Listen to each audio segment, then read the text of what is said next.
चला तर मंडळी, थंबनेलवरून तर तुमच्या लक्षात आलंच असेल की आज आपण मुरमुऱ्यामध्ये किसलेले बटाटे टाकून नेमकं कुठली रेसिपी बनवणार आहोत हेही तुम्हाला व्हिडिओमध्ये पुढे समजेलच। त्यासाठी 2 बटाट्याची सालं काढून घ्यायची आहे आणि लगेचच हे बटाटे आपल्याला पाण्यावरती किसून घ्यायचे आहे। तर इथे पहा, सालं काढण्या अगोदर सुद्धा बटाटे स्वच्छ आपण धुवून घेतले होते। आता हे छोट्या किंवा मोठ्या किसणीने तुम्ही किसून घेऊ शकता। तर आज आपण जो काही पदार्थ बनवणार आहोत ना, यामध्ये कुठेही ब्रेडचा किंवा पावाचा वापर न करता बनवणार आहोत। तर एकदम सोप्या पद्धतीने पौष्टिक असा नाश्ता मी तुम्हाला दाखवणार आहे। 10 ते 15 मिनिटांमध्ये तयार होतो। बटाटा किसून साईडला ठेवून दिला। लगेचच एक मीडियम साईजचा टोमॅटो आणि एक मीडियम साईजचा कांदा घ्यायचा आहे। हे दोन्ही जिन्नस आपल्याला कट करून घ्यायचे। इथे टोमॅटो मात्र आपण एक न वापरता अर्धाच वापरणार आहोत। त्यासाठी इथे 2 भागांमध्ये टोमॅटो कट करून घेतला। अर्धा टोमॅटो बारीक असा कट करून घ्यायचा आहे। तुम्हाला अजिबातच जर टोमॅटो मोठ्या साईजमध्ये किंवा तोंडात आलेला आवडत नसेल तर एकदम यापेक्षाही छोटा कट करून घेऊ शकता। त्यानंतर आपल्याला कांदा देखील अशाच पद्धतीने एकदम बारीक असा कट करून घ्यायचा आहे। तर पहा, इथे आपण कांद्याचा शेंडा आणि पाठीमागचा भाग कट करून घेतला। त्यानंतर कांदा साफ करून घ्यायचा आणि बारीक असा कट करून घ्यायचा आहे। तर इथे कांदासुद्धा आपण असा बारीक कट करून घेणार आहोत। अगदी छान असा बारीक कट करून घ्यायचा आहे। कांदासुद्धा खूप जाड जर ठेवला तर तो व्यवस्थित लागणार नाही, त्यासाठी कांदासुद्धा इथे कट करून घेतला। आता कांदा टोमॅटो कट करून झाला की थोडीशी कोथिंबीर घ्यायची आहे, ते देखील कट करून घ्यायचे आहे। तर इथे सर्व साहित्य अशा पद्धतीने कट करून घेतले। तुम्ही हवं तर हिरवी मिरची वापरू शकता, पण मी मुलांसाठी बनवत आहे त्यामुळे ना त्यामध्ये हिरवी मिरची असेल तर ती तोंडात आली तर खूप तिखट लागतं, त्यामुळे इथे आपण तिखटाचा वापर करणार आहोत। त्यासाठी इथे पहा, बाउल घ्यायचा आहे, त्यामध्ये 2 वाट्या मुरमुरे घ्यायचे आहे। तर इथे तुम्ही पाहू शकता आपण 2 वाट्या मुरमुरे घेतलेले आहेत आणि आता यामध्ये घालूया पाणी। पाणी घालून हे मुरमुरे स्वच्छ असे धुवून घेतलेले आहे। मुरमुरे पाण्यावरती तरंगतात, त्यामुळे धुताना थोडंसं वेळ लागतं। त्यानंतर एक्स्ट्राचं पाणी काढून टाकायचं। तसंच आपल्याला यामध्ये थोडंसं पाणी वरतून लावून घ्यायचं आहे, म्हणजे वरचे मुरमुरे जे आहेत ते सुद्धा छान सॉफ्ट होतील। आणि आता यामध्ये जे एक्स्ट्राचं पाणी आहे ना, ते सुद्धा काढून टाकलं। आता मुरमुरे हाताने कुस्करवून घेऊया। तर पहा, इथे आपल्याला मुरमुऱ्यामध्ये कुठलंही साहित्य मिक्स करण्या अगोदर हाताने चांगले कुस्करवून घ्यायचे आहे। जर तुम्हाला वेळ नसेल किंवा हाताने कुस्करायचे नसतील तर मिक्सरच्या भांड्यामध्ये टाकून प्लस मोडला 1-2 वेळेला फिरवून घेतले तरी सुद्धा छान बारीक होतात, पण खूप बारीक होऊ नये म्हणून मी इथे हातानेच कुस्करवून घेतलेले आहेत। आता यामध्ये आपण बारीक कट करून घेतलेला कांदा टाकून घेऊया, टोमॅटो आणि कोथिंबीर हे टाकून घेऊया। तर मंडळी, तुम्ही आपला हा व्हिडिओ कुठल्या शहरातून किंवा गावातून पाहत आहात ना, ते मला पटकन कमेंट करून सांगा आणि व्हिडिओ जरी आवडला असेल तर व्हिडिओला एक लाईक नक्की करा। तर त्याचबरोबर आपण जो किसून घेतलेला बटाटा आहे तो देखील इथे टाकून घ्यायचा आहे। त्यानंतर पाव चम्मच इतके हळद घालून घ्यायची, आवडीप्रमाणे लाल तिखट घालायचं आहे।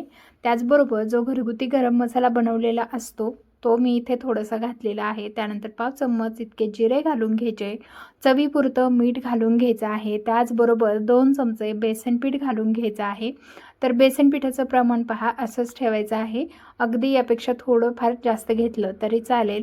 त्यानंतर 2 चमचे तांदळाचं पीठ घालायचं आहे। तांदळाचं पीठ नसेल तर रवा वापरू शकता, रवाही नसेल तर गव्हाचं पीठ वापरू शकता। त्यानंतर हे सर्व आता व्यवस्थित असं मिक्स करून घ्यायचं आहे।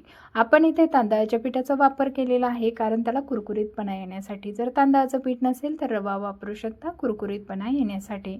त्यानंतर पहा, आपल्याला हाताने हे छान असं मळून घ्यायचं आहे। तुम्ही जेवढं व्यवस्थित हाताने मळून घ्याल तेवढं पदार्थ बनवायला सोपं जातं। यामध्ये तुम्हाला जर कच्चा बटाटा वापरायचा नसेल तर तुम्ही इथे उकडलेला बटाटा सुद्धा वापरू शकता, पण वेळ वाचवा आणि पटकन झटपट होणारा पदार्थ आहे त्यामुळे आपण इथे किसलेल्या बटाट्याचा वापर केला आहे। वेळ नसेल ना तर किसलेल्या बटाट्याचाच बनवायचा, म्हणजे काय होतं, झटपट होतो आणि चविष्ट सुद्धा लागतं। बटर पेपर घेतला, बटर पेपरला तेल लावून घेतलं आणि आता जे मिश्रण आपण तयार करून घेतलेले आहे ना ते ठेवून घ्यायचं आहे। तर इथे पहा, आपण कुठलाही ब्रेड न वापरता मी तुम्हाला म्हटलं तशाप्रमाणे आपण इथे पहा मस्त असा याला जाता ब्रेडचा आकार देऊन घ्यायचा आहे। तर आज आपण चक्क मुरमुरे आणि किसलेल्या बटाट्याचा ब्रेड बनवून घेतोय। तर हा पहा, मस्त ब्रेड पॅटीस तयार होतो। पॅटीस तयार झालेला आहे, मुरमुरा पॅटीस इथे आपण बनवून घेतलं। तर याला मस्त ब्रेडचा आकार देऊन घेतला, जाडी ही अशा अर्ध्या इंचावरती ठेवलेली आहे आणि मस्त आता हे मुरमुरा पॅटीस जे आहे ते भाजून घेऊया। दोन्ही साईडने भाजून घ्यायचे, इथे आपल्याला तळायचं नाही बरं का, कमीत कमी तेलामध्ये पदार्थ बनवायचा म्हणजे तो आणखीनच पौष्टिक तयार होतो। त्यासाठी इथे तवा गरम व्हायला ठेवला आणि तव्याला थोडंसं तेल लावून घ्यायचं आहे। कमीत कमी तेलामध्ये अगदी 1 चमचा तेलामध्ये हा पदार्थ तयार होतो. बटर पेपरमुळे हा पदार्थ मोडत नाही, तुटत नाही आणि टाकायलाही सोपा जातो. तेल लावलेल्या भागावरती आपल्याला हा पदार्थ ठेवून घ्यायचा आहे आणि आता वरच्या साईडला सुद्धा आपल्याला याला तेल लावून घ्यायचं आहे. कारण काय होतं, आपण जेव्हा हा पदार्थ पलटवू त्यावेळेला खालच्या साईडने एकसारखं तेल लागलं जाणार नाही. त्यामुळे वरतून आपल्याला असं तेलाने ग्रीस करून घ्यायचं आहे. म्हणजे काय होईल, एकसारखा कुरकुरीत हा पॅटीस भाजला जाईल. तर आजवर तुम्ही कधी मुरमुऱ्याचा पॅटीस खाल्लाय का हो? नसेलच खाल्ला. ही रेसिपी मीच पहिल्यांदा ट्राय केली आणि इतकी सुंदर झालते म्हणून सांगू, की मुलं इतके आवडीने खातील.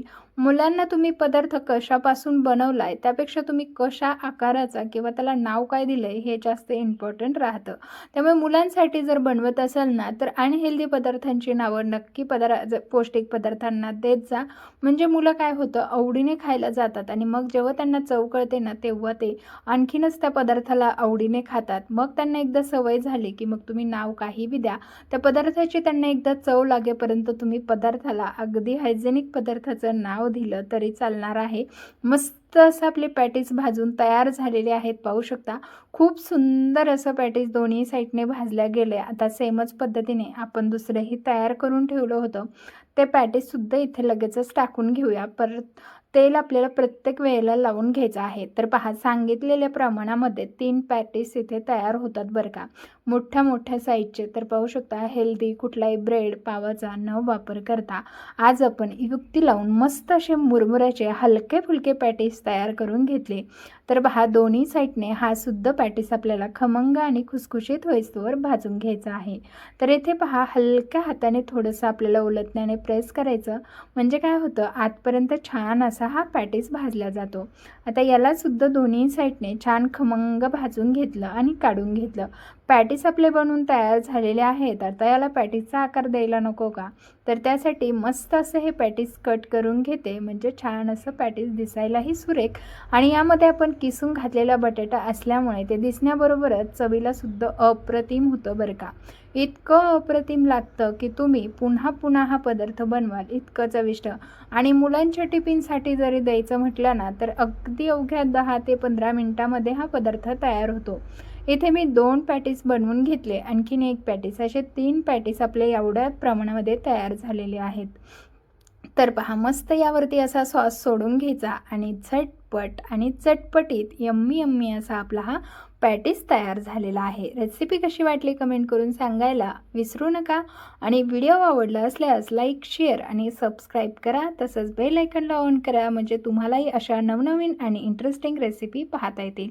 चला भेटूया नवीन एका रेसिपीसह. तोपर्यंत धन्यवाद.